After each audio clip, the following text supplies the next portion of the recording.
Highways Ministry asks all road contractors to return to their projects as it announces what it calls unprecedented bulk payment with a schedule for all contractors owed by the state. They have instructed the ministry not to hesitate to terminate the contracts of non-performing contractors.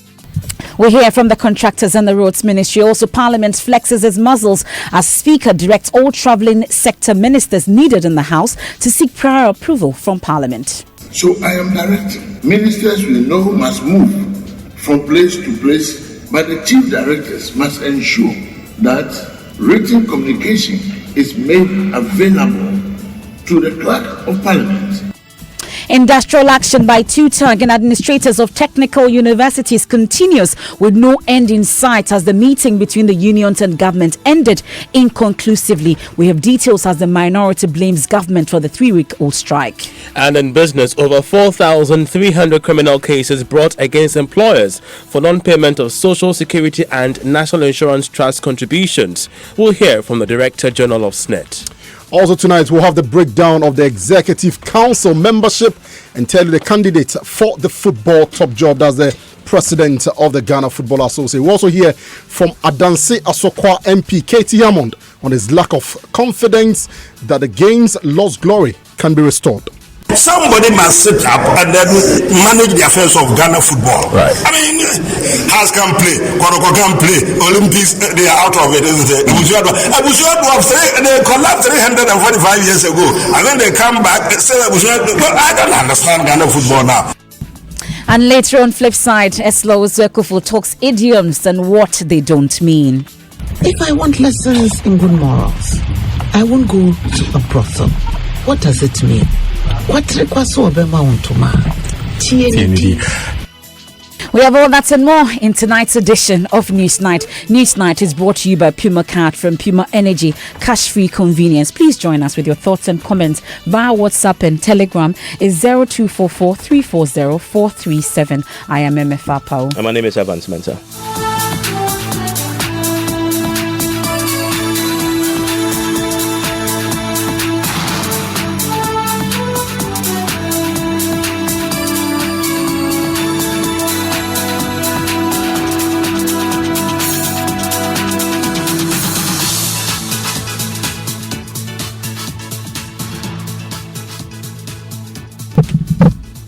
And let's start off from Parliament. We'll talk about the contractors soon and the unprecedented bulk payment. But the Speaker of Parliament, Professor Aaron Michael Quay, has directed all sector ministries to seek prior approval from Parliament before travelling to ensure smooth and unhindered parliamentary business. This directive follows failure by the Minister for Fisheries and Aquaculture, Elizabeth Afolikwe, to appear before the House to answer questions concerning her ministry. Now, the House was forced to suspend sitting for more than an hour due to the absence of the minister, who also happens to be the MP for Krowo. Today, 3 questions stood in her name, but just before the majority leader could make an excuse for her unavailability, the Speaker directed the clerk's office to dispatch a team to hunt down and produce the Deputy Minister, Atukujo, as well as the Chief Director of the Ministry, only to be told that the Deputy was also out of the country on international assignment. Listen. They must come as well. In fact, it's the more reason why they must be here, to deliver the appropriate message to the appropriate authority, to which the Clerk of Parliament, with a letter. And that's why I kept asking, where is the relevant communication this morning? Where I know the background of the matter. That correspondence from the Office of the Chief Director was not available. It's still not available. They were only telling us they stand by their previous answers. So I am directing that in the future, ministers we know must move from place to place, time to time, all in the course of official duties. But the chief directors must ensure that written communication, possibly their presence, is made available to the Clerk of Parliament when such emergency and sudden situations arise, so that at least Parliament will advise itself and fix such questions accordingly. It is good for the good order of events and also to show due regard to this honorable House, no matter the time, no matter the circumstances, but for all times. This should be done. Mr. Clerk, will make sure that this is appropriately conveyed, not to one ministry, but to all through the appropriate ministers. So that was the directive from the Speaker. My colleague Kwesi Parker-Wilson was in Parliament. He joins us shortly. But on the back of the Speaker's directive, though, MP for South Dai, Roxanne Nelson Dafeamokbo, who had filed a question to demand answers on the progress of Tongo Gemini fish landing site, expressed disappointment that the House was being taken for a ride by ministers and their deputies. My question that I had filed for over 3 months before we went on recess and had appropriately been detailed to the ministry for an answer. And this is a question that they have provided an answer. And it featured in the business statement for the week. So the ministry had all along been aware that the answer to my question will be taken today. And so, like the Speaker said, it is practical that the minister, the sector minister or her deputy who travel once in a while on business of state. But where it is clearly stated that these questions are to be taken on the floor today, and provision is not made for either herself or the deputy to come to the House, both of whom are members of Parliament also, to come to the House and respond to my question and those of other honorable members of Parliament. Parliament feels slighted. And you saw that the House had to be suspended for over 2 hours just to get this matter resolved. And as it turned out, either of them was not available to answer the question. So a critical part of today's business had to be deferred probably to Tuesday, which brings to fore the wastage we speak of in the system. That is how serious the matter is. For Speaker to now issue a directive regarding the alacrity with which questions ministers will come to the House, to respect the House and come and answer questions, is an indictment on the appointees of this government.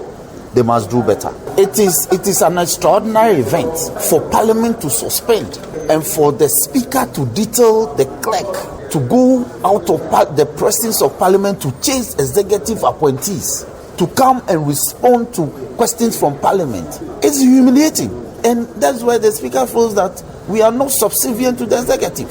If they have any such thoughts, they should perish it. It is erroneous. They are subject to our oversight responsibility and checks. And so when we ask you questions, it is our constitutional right that you come and answer. What's the official explanation that's been given to you by the team that was sent to fetch the Deputy Fisheries Minister and the Chief Director of the Fisheries Ministry? The official explanation from the Leader of the House is to the effect that even though the questions were appropriately relayed to the ministry, for which answers have been provided, the listing of the questions today coincided with the departure of the minister to an international conference. That is not what bothers me. What bothers me is the non-availability of other ministers to answer, or the deputy to simply take the questions and respond appropriately. And that's Roxanne Dafeamokbo. He put that urgent question in. Parliamentary correspondent is in the studio with me, Parker. Parker, so there's some real drama. He calls it unprecedented because it held the House for more than an hour. Yeah, and he said that it was actually a slight on the integrity of members of Parliament and an indictment on the ministers as well, because he thought that they were taking the House for a ride. And Evans, just as you asked, the question was supposed to be answered by the sector minister, Afole Kwe Honorable, and she wasn't in Parliament. And so the majority leader at the time, in fact, that was the first business of the House, in fact. So the majority leader, Dr. Mensah Bonsu, pleaded with the Speaker that since the minister is out of the jurisdiction and out of the country for an official assignment, they should actually adjourn sitting for today. They should go on break and then resume tomorrow and continue with the business. That was the majority leader's position. Mm-hmm. But the Speaker objected. We can listen to the majority leader. Second, Honorable, please, I'm not hearing you if you want. I'll say that the ministry has one deputy minister and not two deputy ministers. Very well. Second, the issue about communication to them in respect of the date for Parliament's reconvening At Cabinet on 2 occasions, we've given the information to them. If they have some prior arrangements, especially in this regard, when we are told that she's had to travel outside, I really know until the person tells me. So, Speaker, that is it. It's most unfortunate that at the beginning of the meeting, we are encountering this problem. But I believe that we must be able to surmount it. We're still making desperate efforts to contact the deputy. If he is insistent, he should be here to respond to the question. That is if he has that schedule. Sometimes some of the deputy ministers have different schedules. But if he has that schedule, he should be in a position to come and respond to the question.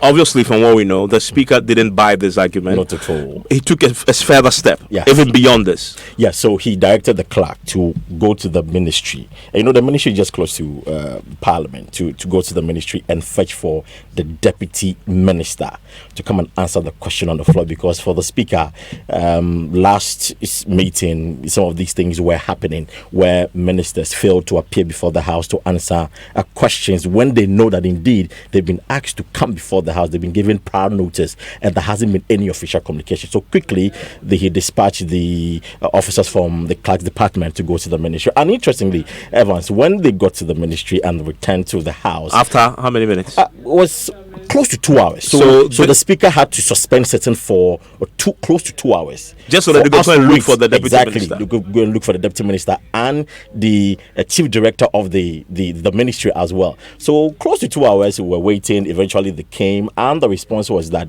the deputy minister was also not in the country out of the jurisdiction on an official assignment, and so there wouldn't be any representative from the ministry to come and answer the question. And that was when the Speaker of Parliament decided to issue the directive that henceforth, and this is to all the sector ministers, the ministries across board, that any minister who has been scheduled to appear before the House and knows that he or she wouldn't be able to make it should send an official communication to the clerk so that Parliament would know that the minister wouldn't be able to appear before the House, or perhaps delegate a deputy minister to come and answer the question on behalf of the sector minister. So this is now the directive, and the Speaker was very clear that if a minister fails to adhere to the directive, clearly there will be sanctions, because he believes that the ministers are disregarding,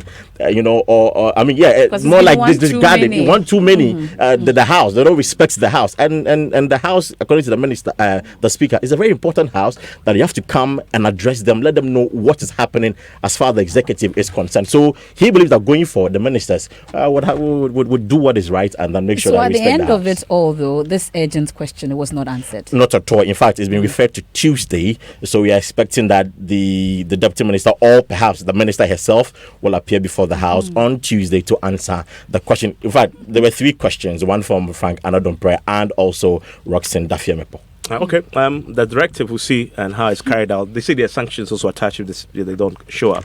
So let's introduce that on Joy 99.7 FM. Now, Roads Ministry tonight have asked all road contractors to return to their projects as it announces what it calls an unprecedented bulk payment with a schedule for all contractors owed by the state. And there's a statement here signed by the Kwesi Amakwata, who is the sector minister. MFA, this details the amount of monies that they owe the contractors, how much has been paid, and who will get what based on a certain criteria. So it says that the government has since January 2017 to August 2019 paid a total of 1.7 billion to road contractors. Additionally, the government has also secured an amount of 2.2 billion Ghana cedis to defray part of arrears owed to road contractors. Now, it goes on to also say that the Ministry of Roads and Highways wishes to state that out of the total amount of 2.2 billion, 1 billion will be paid to contractors funded through the consolidated fund. Now, the remaining 1.2 billion will be paid to contractors funded from the Ghana Road Fund. So 2 sets of contractors and how much they will be paid. Now, the pay modalities are as follows. Not everybody will get 100%. Not everybody will get 100%. For the GOG project, all payment certificates of value of 5 million Ghana cedis and below will be paid in full. Okay. So if your contract is 5 million Ghana cedis and below, it will be paid in full. But at least 40% of all payment certificates of value above 5 million will also be paid. Now, when we go to the Ghana Road Fund project, so you just get 40%. You just get 40%. If you are above 5 million. Yes, if you are above 5 million, you get 40%. Now, for the Ghana Road Fund project, all payment certificates of value 500,000 Ghana cedis and below, you will be paid in full as well. This is mostly in respect of contractors commonly categorized as routine maintenance contractors. Now, at least 40% of payment certificates worth above 500,000 Ghana cedis will also be paid. Now, disbursement has already started and it's expected to be completed within a month. The payments will be made directly into the respective bank accounts of the contractors.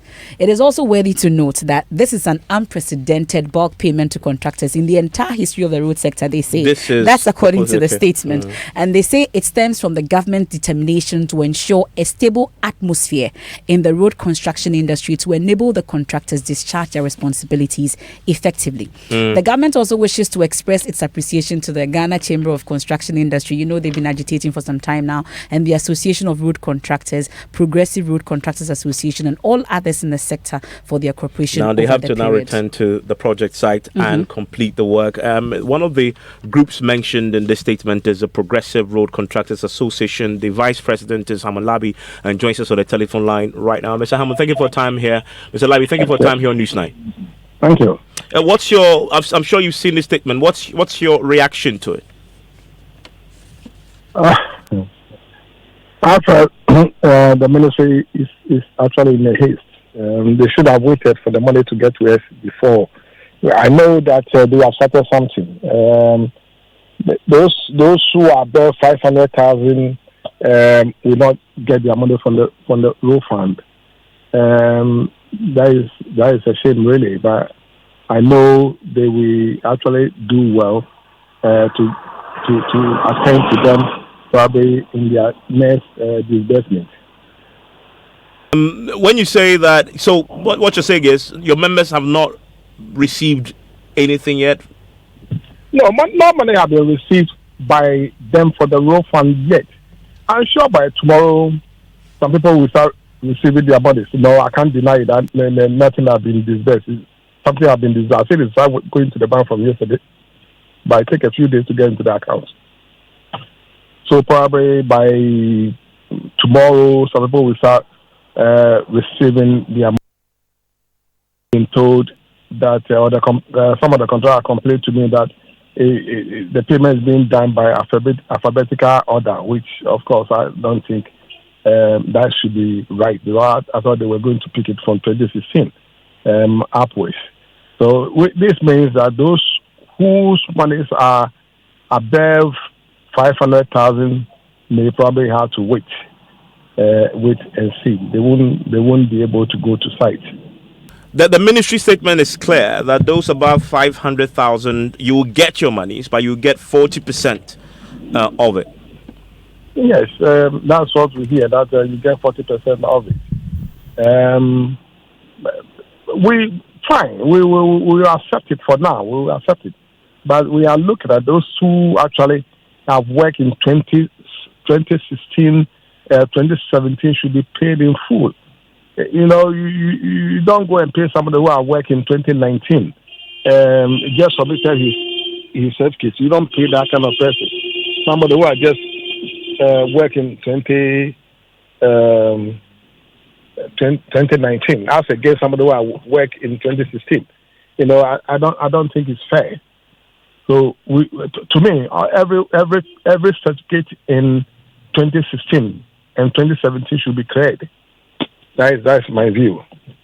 You don't. If we do that, the contractors know that. Look, I mean, this month, last year I moved to such mount and things are coming, and I also expect that once the payments have been done, and the list of the payment should be sent to the regions, the regional managers or the various agencies should receive that, so they can call the contractors and negotiate, because they know they are contractors. They can call their contractors and negotiate with them to go back to site. I will urge every contractor who will receive something to try and go back to site to work, because you know Ghanaians are suffering. I mean, in terms of the road, I mean, the potholes everywhere, even in Accra, potholes everywhere. Look at even Connection High Street. I mean, it's so bad. Go to Kumasi and the same thing. We need to do something about it. For the sake of Ghana, I think the contractor should go back to remedy that. But we are pleading to the banks, to try and release some of the monies to the contractors. We know the arrears, that the money that we owe them have taken too long to pay. But we're only appealing to them that at least they should release 50% to the contractor to go back to site to do some work. So you expect on the back of this statement, once money start hitting accounts, that your members will return to the project site and complete the work? It is not everybody who will return to site. I've heard a lot of people, because some people will say, I owe the bank so much, so it will be impossible for me to go back to site. No, some people have been taken to court. I know some people in the Western region, when they were taken to court, including the woman, and they had to call me. They had to call me to try and negotiate. Then some of them were taken to the police station, also in the Western region. They had to call me for me to talk to the police. The police are not debt collectors and this and that, and they have to release the woman to go. It's telling on us. It is hard on us, the leaders. It's really hard on us. So the point you're making is that even if all the monies are paid as government had said it will, not every contractor will return to site. Of course, yeah, that's true. Yeah. Just hold the line for me. Let me bring in the Deputy Roads Minister, Anthony Abai-Fakabo. Mr. Kabo, thank you for your time here on News 9. Thank you very much, Ivan. When do you expect the monies to hit the accounts of the contractors? Thank you very much, Evans, once again, and good evening to your listeners. I think, first of all, Evans, let me clear a few of the issues that my friend on the other side have raised about contractors. He's with the Progressive Road Contractors Association. He's the Vice President, Mr. Labi. I know Mr. Labi, yes. I know Mr. Labi very well. And I'm saying that I just want to clear a few of the issues that he put out there, which probably create a certain impression. We are not paying contractors on the basis of any particular alphabetical order. There's nothing like that. What we are doing is to take up contractors that fall within the categories that we have spelled out. So whether you worked in 2008, whether you worked in 2014, whether you worked in 2016 or 17, we are picking all that and we are dealing with it. So I think that it's important that we make that very clear. And as far as I'm concerned, all those who are owed by the road fund, by GOG, within these categories are being dealt with. We're dealing with the problem head on because of the kind of situation that we came in to meet. And Mr. Hammond, on the other side, is very much aware of the situation that we have come to meet. He talks about potholes in parts of the city. Of course, the purpose of the road fund was to deal with routine maintenance works across the country. But for 3 years, Mr. Amwakwata hasn't had access to the road fund because this fund, which gives the Ghana government a total of about 1.2 billion, was mortgaged and a loan taken, front-loaded, before the 2016 election. And all that was supposed to have gone into some unprecedented infrastructure and road works across the country. The question is that what happened after 3 years if such investments were made? So it is important that we clear that this government is taking a bold decision. Government has secured, like you read, 6.2 billion Ghana cedis, and we are dedicating 1 billion of this money to paying contractors owed under the Ministry of Finance, which we call GOG or Consolidated Fund, and also another amount of 1.2 billion, which is going to deal with particular works that have been done with the road fund. That is, contractors who have been doing routine maintenance, and it is our hope. And we've been dealing with the various associations, ASROC, Progressive Contractors, and now the umbrella body, which is the Ghana Chamber for Construction Industry, which we've been working very closely with to... Hello, Mr. Kabo. It appears we've lost him there. Yeah, I can hear you now. Yes, you're making a point. I lost you very briefly. members of the various associations do appreciate the fact that the government is taking a bold decision to address this particular canker that we all admit that is indeed affecting the infrastructure development of our country. Quick explanation. No particular order. Quick explanation. You mentioned that the road fund, you've not had access to it for a while, but in the statement, you're paying monies from the road fund, correct? And so has that changed? Has the status quo changed? Indeed. It has been out of the minister's own initiative.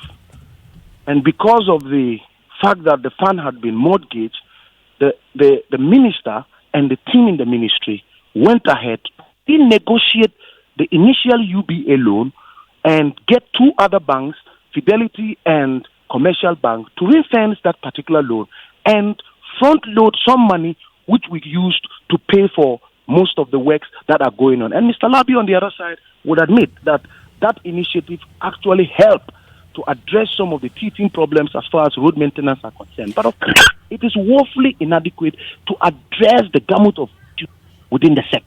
Mr. Cabo, quickly, please, let's stay on this, where we are getting this money from. My colleague has just mentioned how you talked about the difficulty in assessing the road fund. Now you're talking about an initiative. So clearly, where is the money coming from? I'd want to find out. Indeed, when I talk about an initiative, he talked about the fact that we didn't have access to the account, we didn't have access to the road fund because it was mortgaged, but the government decided that at the interest rate at which the initial UBA loan was contracted was too high. And in ring-fencing that, the two banks came in and brought this. It appears we're having a challenge with this line. Can you hear me, Mr. Cabo? Yes. The two banks came in, and so you have money back in the road fund that you didn't have before. We didn't have that before, and so when we ring-fenced that particular account, it brought in some inflows, and especially because we receive a certain amount from the Controller Accountants General Department on a monthly basis, which is supposed to be used for routine maintenance works. After the banks take off, for instance, the 70 million or so that comes into the road fund, and because we are servicing the loan, some amount of 50 million is gone, so you can accumulate 4 months and make these payments. And that will be woefully inadequate because it will not go to address the core of the issue. However, the government has decided, and the president has made this declaration, that indeed we have gone further to secure 2.2 billion to ensure that works within the road fund, which is critical because this has to deal with routine maintenance of roadworks in the urban areas, in the rural areas, on our highways that are having major challenges, and that is supposed to help. But we are of the view that once these monies hit the account of our contractors, and with our collaboration and working with our stakeholders in the industry, we should be able to get contractors back on site. But that is not the end of and when so you said once it hits the account, when will it hit the account? In fact, we actually started paying. We've actually started paying those contractors, particularly those who do the single-man contractors and those who are doing, very menial jobs, smaller jobs within the category of 0 to 500,000. We've already begun that particular payment, and many of them have received their money, and it's our hope that in areas where the vegetation cover is growing very quickly, those who have been awarded the contracts can immediately go back and ensure that they begin to work. We've also stated that just briefly, Mr. Cabo, on returning to the site, that is very important for most people listening to us now because of the nature of the roads. We just heard from the Progressive Road Contractors Association that not every contractor will return to site because they owe a lot of the banks, and so once the money hits the account, the banks will take the money. So that is a challenge you have. But the banks also have been waiting for these payments to be made so that they can also begin to advance some support to contractors, because there are contractors who are also having projects ongoing and have taken loans. And because government for some time, for 3 years now, hasn't been regular on paying these contractors. But you see, the good news is that once we pay this, it then gives us an opportunity to restore the monthly payments that come into the road fund, which will be used for these ongoing projects. So at least we are not... Hello, Mr. Cabo. It appears we have a terrible connection to Mr. Kabo's line. We'll try once again. Mr. Cabo, can you hear us? Yes, I can hear you now. Okay, so it looks like in spite of the payments that you're going to make or the ones that you've made, it will still be a drop in the ocean. The states of our roads will not change. You've heard the contractor saying that most of them will not go back onto... It would, my would sister. it? If you say it would, because if, for instance, the contractor is owed 20 million Ghana cedis, and government says that of your 20 million, I am prepared to pay you at least 40% of that. That is major. And any bank that takes that amount of money in terms of payment should know that this contractor certainly will be paid back. And so I completely disagree with Mr. Alabi when he says that with the payment of these contractors, contractors will not move to side. I completely because disagree 40% out of the amount owed, the banks will just take it and it leaves them with nothing to go back onto site, they say. But I doubt that conclusion that is arrived by Mr. Labi, because there are contractors also who have come and have engaged us, and we know the contractors who are working on major trunk roads, and we are saying that at least the least that people could get is 40%. And the statement was quite clear. And because we knew that 40% of 20 million, for instance, if you are owed that amount, surely should be able to get you back to site. And of course, you will raise certificates, and now we have access to the road fund, and that will help us with our monthly payment for these works that we intend to continue. So when are we hoping to pay the rest? Do we have a plan for that as well? We have, and it's all captured in the statement. We did indicate in our statement, the minister's statement was clear, that it will take us a month to complete the payments, both road fund and the GOG, because don't forget, we have to pull out this data, and the people at the road fund have been working. The Ministry of Finance and the team with the Ministry of Roads and Highways have been working for some time now. But we are almost more than 70% conclusive. That's why we think it's important to put out the statement so that contractors can begin to prepare themselves. Because, my sister, to get a contractor to mobilize back to site, you need not less than 3 weeks to get the contractor prepped and ready to move to site. Mr. Hammond, you must be smiling all the way to the bank tomorrow. We also, I mean, let me also try to correct some impression that here. I didn't say all contractors would not go. I said some contractors may not be able to go to site because they owe the bank. But you see, your negotiations with the bank, you have to see your bank manager, the managers of your account, to try and talk to them. You need to have the skills to be able to talk to your manager. There is the reason why I said we need to have the bank need to have the confidence back that when they lend money out to contractors, they are going to get their money back. Now, this has been sitting there for a very long time. I agree with him that there was a mess up. I agree with him. And I stood on your station, and I mentioned this thing out. That I wasn't happy when we later got to hear that the mortgage, the road fund had been mortgaged. To be frank, the interest rate was high, just as we said. Then the negotiations have been done, that come down. But what I'm saying is, sometimes just a little things come up. But I was expecting that those little things that were coming should have been used before in the past to pay those small contractors like the SMC contractors and things. Their monies are not that much. That is what I've been crying for. Now, we need to actually get the bank to have confidence in the industry. Now, look, if I get the money back to them, to the contractors, they will actually work. I mean, they will go back, they will work, and then when they work, the government will pay. I mean, that's the most important thing. All of us want to see a better industry. If the industry goes bad, it affects all of us. It affects everybody, our families, our workers, and things. It affects everybody. So we want to help so that we want to come up with some strategies and things so that some of these things are clear. Okay. We'll be talking to some of the banks. Now we also need the ministry also to support the contractors when the banks actually talk to them about this and that. We will pay. Mr. Hammond, I'm grateful that you joined us with your thoughts. Also, earlier you had the Deputy Roads Minister, Anthony Abayi-Fakabo. The issue about roads is a big deal for many people, especially with the onset of the rains. The rains seem not to be stopping even in October, going into November. And so you live on very good roads. Oh, Joko official town, really? Okay.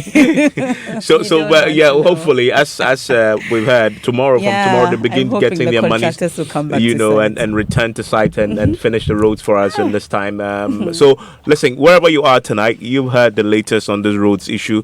The Progressive Road Contractors Association themselves are asking their members to return to site. Share with me what you make of this move by government to get the monies out to the contractors so they'll come and fix your roads for you.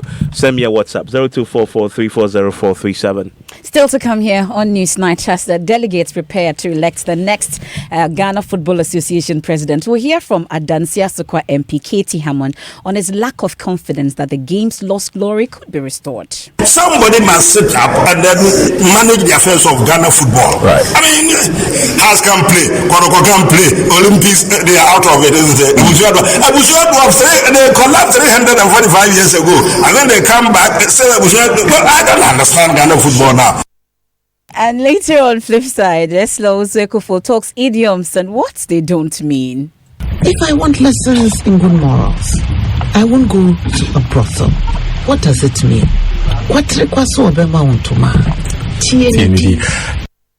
That's all coming up here on Newsnight. You want to stay for the details. But for now, though, we have business with Charles Aite. Charles, what's in business? Hello, Mefa. So coming up in business, over 4,300 criminal cases brought against employers for non-payment of Social Security and National Insurance Trust contributions. Also, Ghana Civil Aviation Authority to sanction international and domestic airlines for denying bookings of flight cancellations. Business on Newsnight is brought to you by MTN. Welcome to a new world of business. Kingdom Books and Stationery, number one-stop shop for all office essentials. First National Bank, we are the bank that understands your business. First National Bank, how can we help you?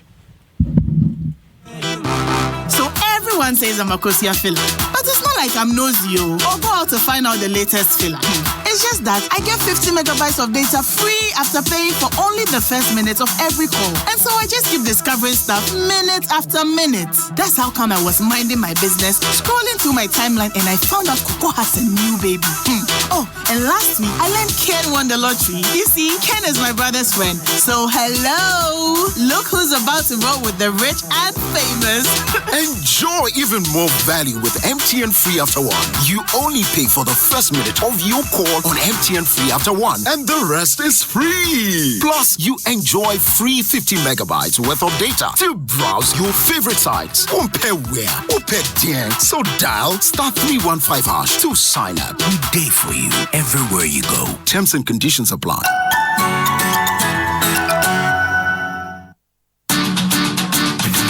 We give you nothing but the best. We stay above the rest.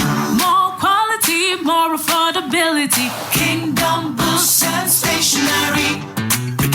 Everybody's going to the one and only shop where customer satisfaction is a guarantee. Kingdom Books and Stationery. Oh yes, with our 30 days credit facility with no interest charge, free delivery services, and our free consultation on setting up your office, Kingdom Books and Stationery is unmatched in our delivery of quality and affordable office essentials, equipment, and furniture. Experience world-class customer service in all our branches in Accra, Tema, Kumasi, Cape Coast, and Takoradi. Call us on 0302-764-101 or visit our website at www.kingdomgh.com. Kingdom Books and Stationery, your number one-stop shop for all office essentials and stationery. Terms and conditions apply. Hey, Bob Ray! Oh, Charlie, but why you vex like that? Charlie, I vex rough. I bought a car with insurance from my friend Jay. You know he's relocating abroad, right? Some ugly trotro scratched my brand new second-hand car so bad. And you wouldn't believe my insurance say I don't have insurance, so they won't pay. They lie back. But hold on, bro. Why? You don't know say insurance no be transferable? Oh, how? You must be kidding, right? I am very serious. Motor insurance no be transferable. Insurance companies pay claims per when it be genuine. You won't believe this, but on a daily basis, insurance companies pay an average of 1.6 million million Ghana cedis claims on motor insurance alone, plus all other insurance claims paid too. Now multiply that by 365 days. Oh, Charlie, give me a second. Let me receive this phone call. Yeah, hello.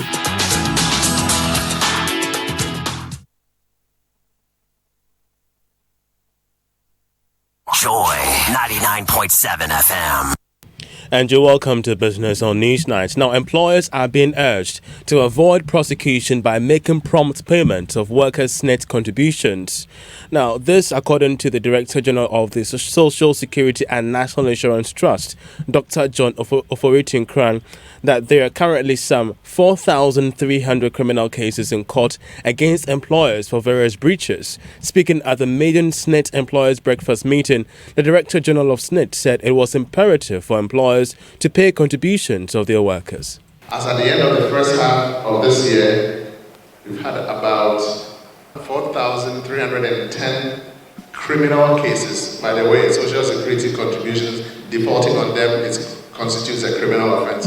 But we have 4,310 cases pending in court against employers for various offenses, including failure to register their establishments or the workers working therein, failure to submit contribution reports or the employer's records as required, and failure to pay the contributions and associated penalties. And I must say that these court actions that we embark on are a drain on both you, the employer, and on the trust as well. We want to have a pension system where the majority of the employers will voluntarily comply and avoid the payment of these needless penalties. Director General of the Social Security and National Insurance Trust, Dr. John Ofori-Tinkrang. Now, to increase penetration and have a healthy insurance sector, the National Insurance Commission, NIC, is poised to effect changes to the sector and the law that governs it going forward. But what exactly will a change to the law look like? Well, Philip Namfuri caught up with Seth Ichan, the head of supervision at the NIC. The number of changes that we are doing, it becomes more practical if we have one act which is consistent. So that is going to be the case. We would have basically 3 documents, which will be the regulatory framework. The first one would include high-level principles, and those will be passed by an act of parliament. And there will be what we call regulations, LIs, for example. So those ones will be laid by in parliament, and if nobody objects, then after 21 days it becomes law. How it works is that those ones would be changed, can only be changed through going through the Minister of Finance, who is the minister with responsibility for us. And you may want to catch the rest of the interview, PM Express Business Edition, tonight at 9 p.m. on the Joy News channel. Now, the airline operators could face sanctions for failing to compensate passengers for denied bookings and flight cancellations. This is part of new guidelines and directives by the Ghana Civil Aviation Authority aimed at protecting the consumer. Director General for the Ghana Civil Aviation Authority, Engineer Simon Alote, who spoke to Joy Business, said if the right of passengers were not protected, it is likely to be neglected by airlines. They are to be compensated when they are denied boarding, maybe through overbooking, when flights are cancelled, when their baggage is lost, and so on. There are a lot of instances when passengers, out of ignorance, do not make claims to what is their right under the directives. So passengers stand to benefit a lot under these new directives, and the airlines could be sanctioned if they renege on their responsibilities to compensate passengers. And airlines also have rights, conditions of carriage, and passengers will also, if the airline tells you check-in closes 1 hour or 2 hours before departure, you have to be there. If you don't turn up within their stipulated check-in periods, and they have the right to deny you boarding. Director General for the Ghana Civil Aviation Authority, Engineer Simon Alote. A cybersecurity and digital transformation expert has debunked assertions that the emergence of digital transformation will reduce the availability of jobs. Estimates for the year ended 2018 suggest that some 14% of workers face a high risk that their task will be automated due to the impacts of digitalization. The managing partner of Delta 3 International, Dele Aden, who spoke to Joy Business, said the integration of digital technology into all areas of a business will rather create more jobs in the long run. If we enhance the creation of more sophisticated jobs, we're looking at new types of jobs. We're moving from the manual economy to a more sophisticated digital economy. Now, as a business, you could actually have 5 shops and then move some of your products, your store online. So the shop girls might lose out, but you're going to create new types of jobs for guys that can do coding, guys that can build and design websites. Going to create new types of jobs for people that can do things around stock taking and all those kind of stuff. So the net effect is that digital economy will increase availability of jobs on the long run. Managing partner of Delta 3 International, Dele Aden, ending business on Newsnight, MFA. Thank you very much, Charles Aite. A number of your comments and messages that you sent via WhatsApp. We'll do that right after this break.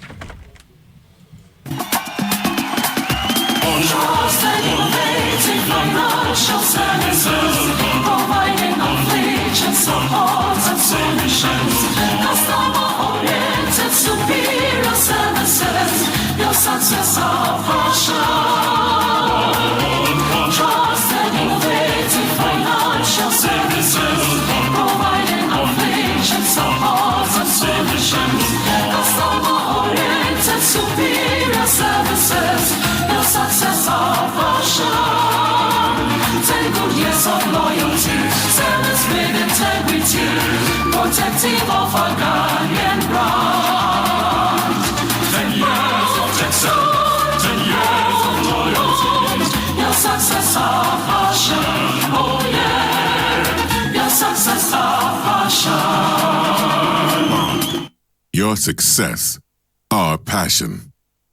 Ma, please give me your phone. Let me make a quick call. So you're still on that network that gives you fair data and talk time, where Vodafone has double the Red 1, Red 2, and Red 5 offers. For 5 CDs, Chikra. You get 250 minutes to call all networks, 250 megabytes data, and more. I'm moving to Vodafone today. Switch to Vodafone to enjoy double Intuswar on red bundles of 1, 2, and 5 CDs. Enjoy double talk minutes to call all networks and double data to browse. Vodafone always gives you more. Dial *200# to subscribe now. Terms and conditions apply. The future is exciting. Ready? Thank you, folks. On my A list today, show some love for Contractor EB. So, Contractor, what do you think about the country's changing skyline? Oh, send them down there, Shayuma. Across skyline, they change you, papa. Wow. Contractor, don't you get worried when you hear of buildings collapsing? I'm out for an answer on Tassam. It is the lackability of using low quality product. Please explain why. Yeah, cement is no quality on the gasem. Village of Fefio.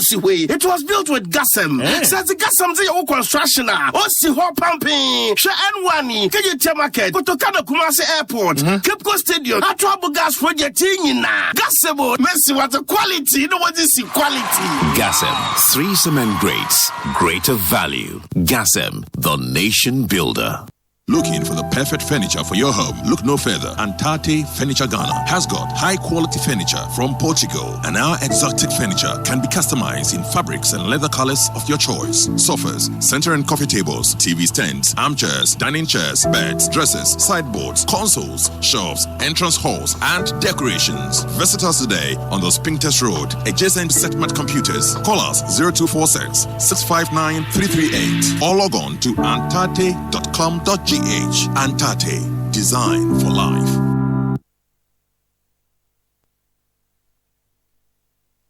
Joy 99.7 FM. You're still listening to News Night here on Joy 99.7 FM. Let's take quickly some of your comments that you've sent in via WhatsApp on 0244 340 437. Lots of you were talking about the roads and the last story that we talked about, the contractors being paid. This one from Eddie in Takrady says, roads are suddenly being fixed 1 year to election. Do politicians care about the real life of human beings apart from their winning ways? And this one from Nana in Spintex Road says, no matter how much contractors they pay and how many go on site, some of our roads will never be without manholes. A typical road is from the back gate of Presec Legon to join the Medina flyover. The reason being the stretch of that road has no drainage on both sides, hence the rainwater fills the road. And Musa Abatwa says it's unfortunate people who have been given the position of authority to act on behalf of citizens are reluctant to their duty. Meanwhile, they've been taking monthly salaries for being negligent to answer fundamental questions in Parliament. AU Farouk in Tamale says it's better government pays the contractors because their workers and banks are chasing them. And we'll take one final one from Ernest in Taifa. He says, I'm deeply elated to hear that road contractors owed by government have been paid. I hope and pray that unmotorable roads in Amanua, Praso and Dom Kwabinya will be fixed. Lots and lots of comments on fixing our roads now. Still listening to News Night on Joy 99.7 FM. And it's time for sports, and it's 24 hours to the GFA presidential elections. And Hans Mensah Ando joins us in the studios. A lot of upsets today, Hans. Take us through the Exco executive committee. Yesterday in the conversation on PM Express with Dan Kwekuyeboah and Sani Dara, it's very interesting how a lot rests on the outcome of these elections. Absolutely. Whether we are back to where we used to be, say, in 2010, when we first went to the World Cup, or not. 2016, correct? Yeah. When we first went to the World Cup, all depends on the outcome of the growth of Ghana football, or the lack of it, depends on the decisions that will be taken, in today's elections and what will happen tomorrow in terms of who will be chosen to lead the Ghana Football Association. Already, there is some elections today. Yes, the Executive Council, formerly the Executive Committee of the Ghana Football Association. Now, this is a 12-member committee that is made up of one rep from the women's football, one from the RFAs, two from the RFAs, 3 from Division 1, 5 from the Premier League, as well as the president of the Ghana Football Association. So all the various, blocks chose their representatives to, sit on the Executive Council. Now, it began with a women's football rep, and Madame Habibata was the one who was elected to represent women's football. She beat Evelyn Insiasari by 8 votes to 7. And we also had Rosalind Amo, who is a journalist, polling just 1 vote, and Edna Kwagrin, head coach of Inter Royals Ladies FC, coming in with no vote. I like the women taking up these roles. Very important. Absolutely. To see and then we moved on to the RFA chairman. They also have 2 slots on the Executive Council, and that was won by Linford Asamoah Boateng, who is the Eastern Regional FA chairman. And there was a tie between Robert Duncan and Salifu Zida. Robert Duncan is the Central Regional FA chairman, and Salifu Zida is the Upper East Regional FA chairman. And Simon Ahoma polled just 2 votes, and Osei Tutu Ajima, the man they call Chairman Kotoro of the Ashanti region, with 1 vote. So, per the rules, the 2 gentlemen who were tied, Robert Duncan and Salifu Zida, had to be broken apart, and after 3 attempts, they were still deadlocked. So it will have to be read down tomorrow to see who will make it onto the Executive Council. But we can now hear from Linford Asamoah Boateng after he emerged victorious in that poll. Yes, for now, I believe that I have a lot of burden on me, because I'm not only the chairman of the Eastern region, but I have been also assigned to the 10 ranges, and I will work for their interests. I will have consistent meetings with them and have their opinions and their problems, and I will try to work for them so that everybody will achieve his aim and objectives. Okay, now there were a few big names. I mean, when I say big names, recognizable names. Absolutely. In the context for the Executive Council. Randy Abbey. That's what we are coming to. Randy Abbey is one. Did he win his? Yes, he did. He came up tops actually. So Division 1 required 3 reps on the Executive Council, and Randy Abbey polled 26 votes. Mark Addo with 25 votes, and Samuel Enimad, who is the manager of former Black Stars general captain Asamoah Gyan, also coming with 19 votes. So those are the 3 gentlemen representing Division 1 on the Executive Council. We can now hear from Randy Abbey as well. When we get into the Premier League election, we'll hear from Dr. Tony Obin also. It is when the team is fully composed that we can speak about that. But I'm sure that the delegates will take the right decisions and we'll have a very, very capable team today. And like I keep saying, it's not about me, it's about the team. What is ahead of us is how to restore the brand. We know that is the big thing. How we'll go about it will be discussed when we meet as a team and consult other stakeholders.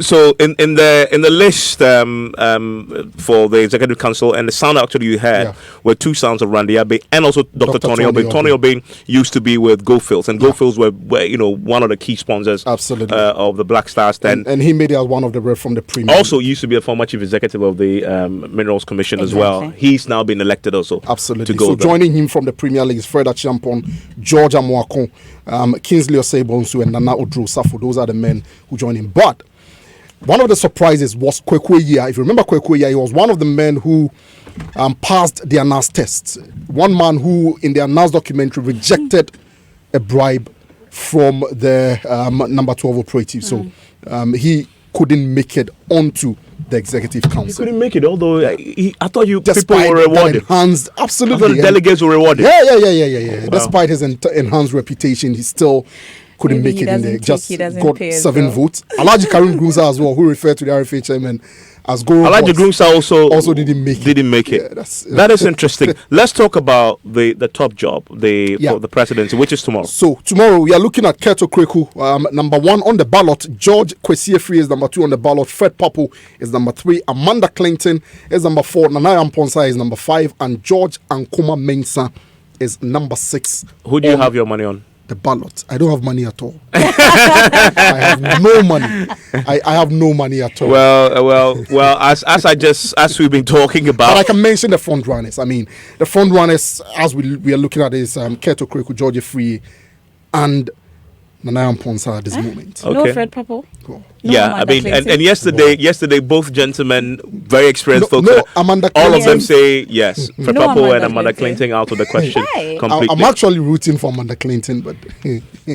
By the way, Katie Hammond, the MP for Dansia Sokwa, the man loves his football. Yeah, he loves his football, and he's talking about. There's a lot riding on this, but as far as he's concerned, he's lost hope completely in the revival of Ghana football, even post the elections. At the time when I was a goalkeeper, I was for many years. When we were up there, school, LA Country School, I was Gambia Secondary School, I was at the Saturday College, I was Jubilee House, I was University of Ghana, Lagos. I was in recent years. Look, I've stopped watching football. I mean, Kumasi, I tell you, there was a point in that I'm clear. If I hadn't left this country at a point in that, I probably would have died of a heart attack because of we scored Malik Bukari Gold Mafefe. We scored 5 goals or so. The referee declared 3 of them non-goals. I'm telling you, I collapsed. I've managed to win myself off it because of this scandal that you call football in this country. What many years now we haven't expected much. Somebody must sit up and then manage the affairs of Ghana football. Right. I mean, Has can play.